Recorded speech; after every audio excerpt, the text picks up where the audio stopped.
Hey there, friends, and welcome to this episode of SelfKind, a podcast for highly sensitive people. And I am your host and fellow highly sensitive person, Erica Webb. I'm so glad that you are here joining me. And today I wanted to share a little analogy that popped into my mind recently that I think gives a really good way of thinking about how our body and mind interact and why sometimes our mind will send us down pathways that are not so kind to us.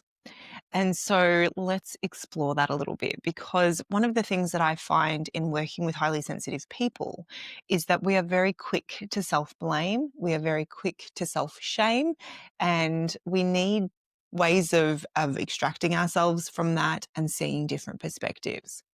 So hopefully this episode will give you one of those different perspectives. So I was thinking about this in terms of the nervous system and how your nervous system is a little bit like, well, let's set the scene actually. So imagine that there has been, and I want you to imagine this very lightly because, as a highly sensitive person, there's a good chance that you go right down that rabbit hole and you go in deep. And we don't need to do that right now. So I'm going to just keep it kind of top level and vague. But imagine, a situation where there are first responders on the scene. Right? I don't want you to think of any gory details, but we're really just thinking about the fact that something happens and there are going to be first responders who go in and deal with the issue, right? And then you have the next layer of people out who are observers, right? Bystanders, people who aren't actually responding to the critical incident, but who happen to be there. And they might see parts of it, they might see the reaction, they might be aware of the fact that there are other people responding, they might hear the sirens, but they're not really sure what's going on. And I want to liken your nervous system to the first responders and your mind to the observers, because I think it's actually a really good way of looking at it. So if we think about the first responders, they are responding to the immediate need in front of them, right? They need to stabilize people or, do whatever it is that they need to do as first responders. But they are responding to exactly what is happening. They are responding to the very real threat. Likewise, your nervous system will respond to whatever threat is present for you without necessarily informing your conscious mind of why it has responded.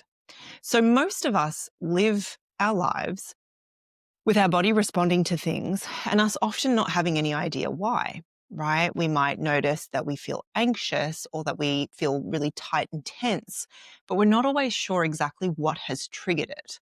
Or maybe we do know what's triggered it, but we really don't know why our nervous system has decided it was such a big deal, because it's something that happened a long time ago, or it's something that just doesn't mean that much to us, in our heads, but our body responds really, obviously and kind of in a loud way. So we have that reality, right? That our nervous system is responding to whatever is there. We want that to happen because when we are under real threat, real physical threat, the lion, the tiger, the, bear chasing you, you want your body to respond long before you realize what's going on. You don't want time to think about it. You just want to react. And this is happening all the time. Our body is reacting and responding to all sorts of things that are going on both within us and around us.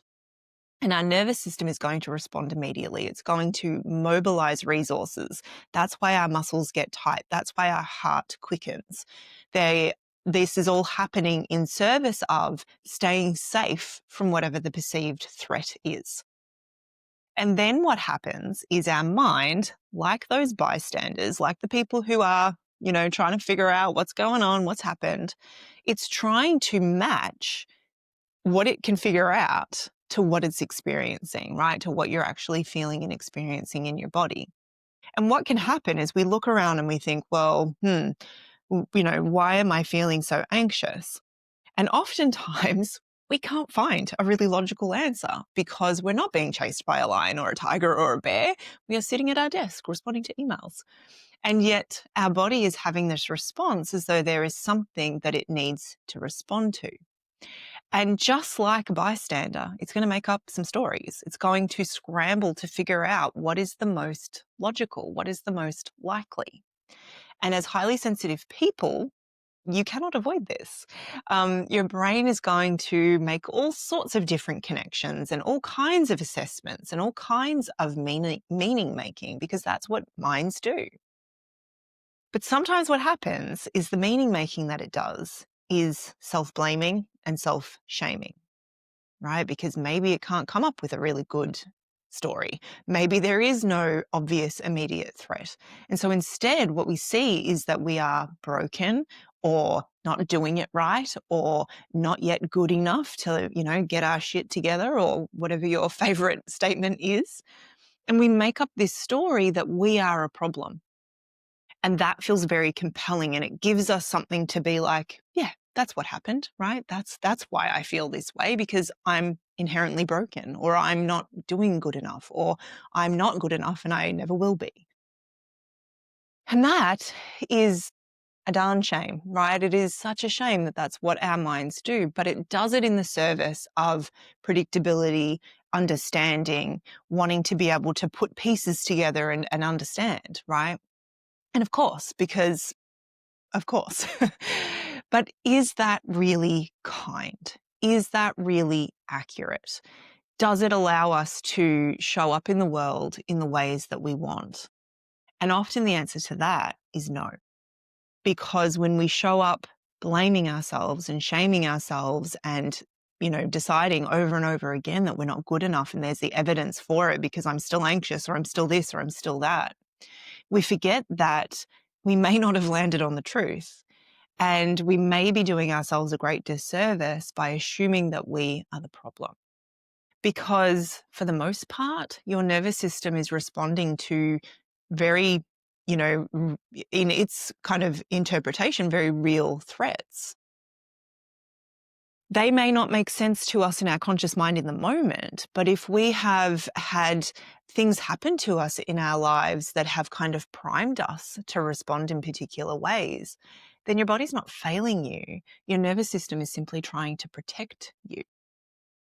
And that's where we can do so much when we pay attention to the body, rather than only giving airtime to what stories is my mind making up. Because the body, we can work with that, right? We can work with the mind as well. Of course we can. We can work with them both, and that works really, really well. But, when the body is feeling threatened for some reason, but we can see, no, I'm actually safe in this moment, right? I'm not being chased. That threat is not really imminent. Then we can actually give our body evidence of, no, it's okay right now. You are safe. We are safe. This is okay. And when we go through the body, then that gives different information to our brain, and we're able to formulate a new story. And so what does this require from us? It requires curiosity, right? Something that the observers have in spades. Bystanders are always very curious, right? We know this. Kind of running through scenarios, being really curious about like what maybe happened here. And so we need to remain curious, but we also need to be compassionate, right? Compassion is the antidote to the kind of stick whacking of ourselves that we do, of that real sort of self-flagellation of, you are never good enough, you always do this, that sort of familiar narrative that a lot of us have. Compassion allows us to pause and say, you know what? This is a moment of suffering. And as a human being, I'm going to have this, right? This is going to happen to me from time to time. But I can choose to be kind. I can choose to say, what in this moment would feel kind, would be kind, would allow me to feel a little bit safer, right, in myself. And in and of itself, compassion can help us to feel safer, because suddenly we're not against ourselves. We're not beating ourselves with that stick. We're not blaming and shaming ourselves, but we're saying, oh, this is hard. And here's how I can show kindness. And we can show that kindness through the body, because our body is the thing that's responding to whatever the perceived threat is. And we can say, you know what? Feel your feet on the ground. Take a deep breath. Remind yourself that you are on your own side, right? You have your own back. Give yourself a hug. Go for a walk. There's a million and one things that we can do to show ourselves that kindness and to introduce more safety into the body. But this is why, right? We introduce safety into the body because our body is always working for us. And we can get very, very confused into thinking that that is not true because we don't like the way that we're feeling. But and I hear that, right? Like I get that. I am there with you. Sometimes it's so frustrating. But our body is always trying to do what's best for us. It's always trying to protect us from perceived harm. And so we don't want to be introducing more harm by the way that we relate to that, right? By the way that we talk to ourselves about what it means about us. And when we lean into being compassionate, instead of being that, bystander who is just kind of like gawking and trying to find the sensationalist story, with a bystander who cares, right? We're the bystander who's like ready to act. We're the one that's ready to do something helpful and supportive and kind and loving, rather than just like taking photos to go and shoot off to social media or whatever the case may be.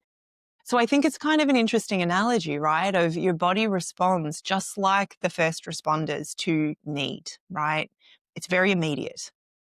And then we want to introduce that sense of curiosity and compassion, knowing that our bystander mind is going to try to make sense of what it's experiencing through the nervous system. And so in that way, we can use our body as a bit of a barometer, right? We can check in with the body and notice, like I am feeling tense in my shoulders and, fluttery in my chest and my tummy's really, churning. Maybe on some level, my nervous system is perceiving a threat here. So how can I introduce a level of safety into my system out of compassion, out of kindness? And that is how we start to move, more and more into a kind and compassionate relationship with ourselves, but also with our body. So I hope that that's a helpful analogy. I really like it. Hopefully it makes sense. Hopefully it lands. Every now and then I say these things and I think, your stories are good in your head. Do people understand them once they come out? And I hope you do. I hope that that was a really good analogy that helps you to see, your body as an ally, because it really is. And learning how to become our own ally through our mind as well, and then through the actions that we take. It's such a gift. And does it make your life super easy and free of friction? No. Sorry. Cannot do that. Don't have a magic wand. But it does change things significantly. Being on your own side it's just wonderful. So I hope that for all of us. Thank you so much for tuning in. If you have questions that you would like me to talk to here on the podcast, I would absolutely love to hear from you. I love responding. That is something that is really helpful for me. So if you've got questions, if you're thinking, have you got anything to say about X, Y, and Z, hit me up with a question. I would love to hear from you. If you're watching on YouTube, you can just put that in the comments. If you are listening on any of the podcast platforms, you can shoot me an email, or you can come and find me over on Instagram. I'm at Erica Webb _SelfKind over on Instagram. Had to think about that because I've been a bit quiet over there. But anyway, until next time, keep being kind to yourself, stay curious, and I will talk to you again really soon.